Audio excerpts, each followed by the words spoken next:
Bienvenue à tous dans cette nouvelle vidéo. Comme vous l'avez sûrement déjà vu au titre, elle aura pour thème le Gymkhana c'est quoi.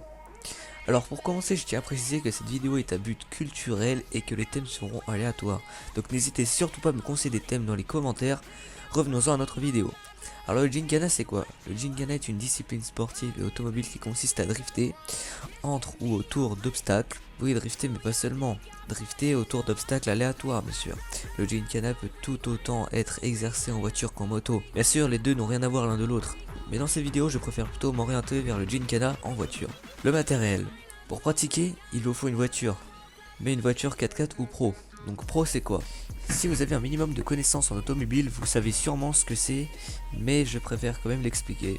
Propulsion, c'est lorsque la voiture a la motricité à l'arrière, c'est-à-dire les roues qui avancent à l'arrière, et les 4x4, les 4 roues motrices, donc les 4 roues qui accélèrent. Après, vous avez les tractions, qui elles ont la motricité à l'avant, c'est-à-dire que c'est elles qui avancent à l'avant. Donc aujourd'hui, la plupart des voitures citadines sont des tractions, je préfère vous le dire. Pour drifter, il vous faut aussi une voiture un minimum puissant pour avoir la patate dans les virages. Mais pour drifter, il va vous falloir beaucoup d'argent. Pourquoi ? Car avec le prix des pièces de sport, des pneus de rechange, l'entretien de la voiture, ça fait mal au portefeuille.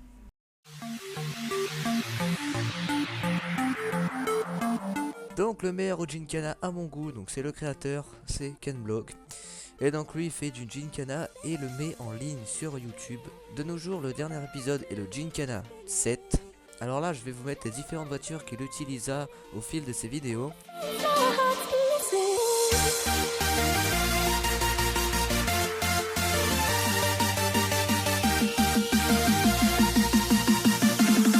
En parlant de vidéo, il a un sponsor principal depuis 1990 qui est DC Shoes.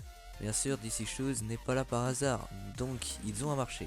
Ken Block lui fait ses Gymkhana de son côté et en même temps fait sa pub pour DC et plein d'autres sponsors affichés sur sa voiture. Mais bien sûr, pour arriver là, il a dû s'entraîner. Il a fait du rallye malheureusement sans grand succès et après, il prit place au Gymkhana et là il se faisait vraiment connaître. Donc après, dans le Gymkhana, il y a entre guillemets des figures. Donc là, à l'écran, je vais vous montrer quelques images de figures. Donc là à l'écran je vais vous montrer une image montrant ces figures. Vous en avez des connus du genre le 8, le 2 notes, le 2 pole run, etc. Et plein d'autres plus techniques l'une que les autres. Et c'est là qu'apparaissent les modifications. Car les voitures de tous les jours ne peuvent pas vraiment accomplir cette tâche qui est de drifter. Donc les modifications. Cela sert à donner plus de puissance, plus de tenue de route ou moins dans le cas du drift. Donc des modifs, bien sûr il y en a un paquet. En passant de la carrosserie au bouchon des pneus. Donc les voitures les plus modifiables sont très souvent des JDM. À vos professeurs. Le terme JDM pour Japanese Domestic Market en français marché interne japonais ou J-Spec. Donc c'est une spécification japonaise fait référencer à l'ensemble des voitures et des pièces préparées au Japon en raison de la réglementation japonaise sur la sécurité routière. Toutes les voitures japonaises ont entre eux une vitesse maximale de 190 km/h et une puissance maximale de 280 chevaux. Le JDM constitue donc les modifications apportées à une voiture de marque japonaise pour se conformer aux préférences du marché japonais, ou encore l'importation d'un véhicule provenant du Japon. Merci professeur.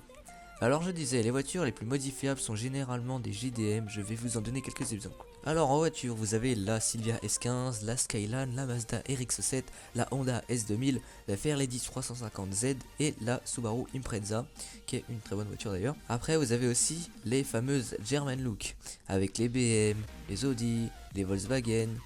Après, il y a des cas spéciaux. Non, sans rire, vous devez vous dire que ce type prend pas du tout soin de sa voiture. Car c'est vrai, il ne prend pas soin de sa voiture, il prend très soin de sa voiture.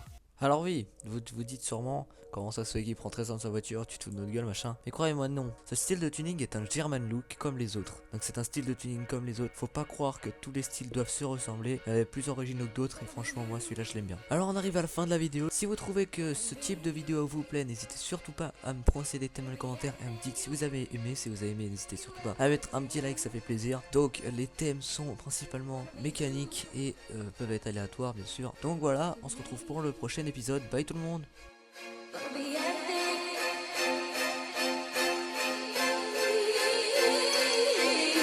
be you and me. Gonna be everything you